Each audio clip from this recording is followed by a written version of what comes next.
Eto si Uya, nagkakalaykay.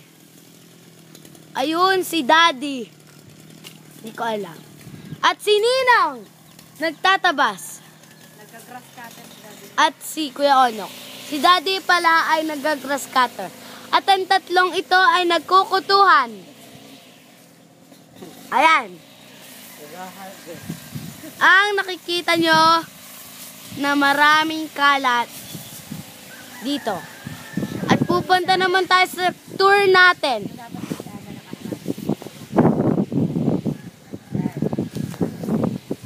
Okay. Nandito tayo sa ating educational tour. Mga pagkain. At ako si Cheska. Cheska Andrea Arberjano. Nandito tayo sa ating kalikasan. Kalikasan ng mundo. Nandito tayo sa bansa na Luka. Ayan. Nakikita nyo ba kung saan ang mga lugar na ito? Yaan ang lugar. Ang lugar ng bansang Pinoy. Ang lugar ng mga kalukahan. Ang lugar ng mga kung ano-ano. Yaan ang lugar ng Pilipinas. Lugar ng Pilipinas na napakalawak. Maraming nagkukutuhan pero hindi nagkakainan. At ako si Cheska Andrea Arberjano, nagtatagumpay sa lahat ng maraming kalikasan.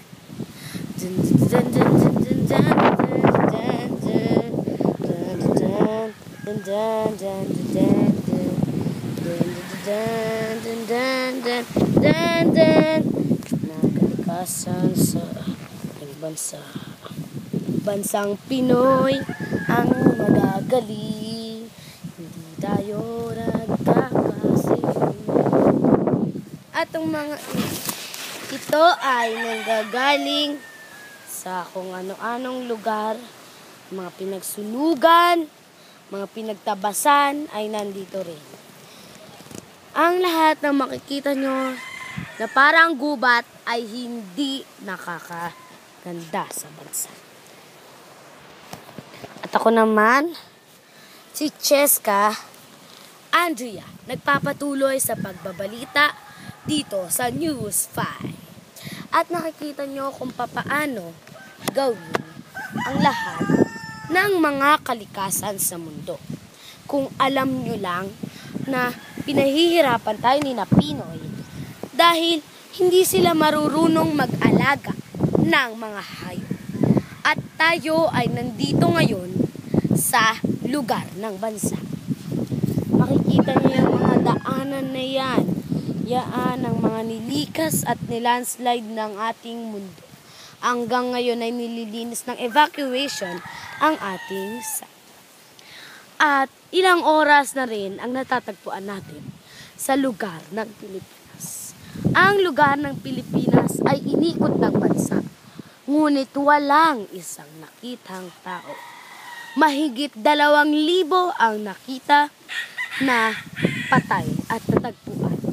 At nandito naman tayo sa Visayas. Ang Visayas ay lumindol noong March 13, 2010. At kinakamusta naman natin yung mga evacuation na naghahanap pa rin ngayon hanggang ngayon. At ako naman si Cheska Andrea Arberjano. Pupunta tayo ngayon sa evacuation center na nililinis ngayon. At ang ating magagandang panahon. Ang Palawan ay isang sobrang ganda na hindi malilikasan ng ibang tao. Ang Palawan ay ginagawang likasan o libangan ng mga tao. Ang mga Rio, kung ano-ano pang iba dyan, mga Rizal Park ay isang libangan ng Pilipinas.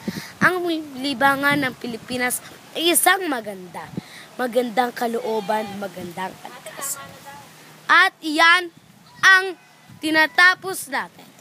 Goodbye, everyone. Dun, dun, dun, dun, dun, dun, dun, dun, dun, dun. Goodbye. everyone.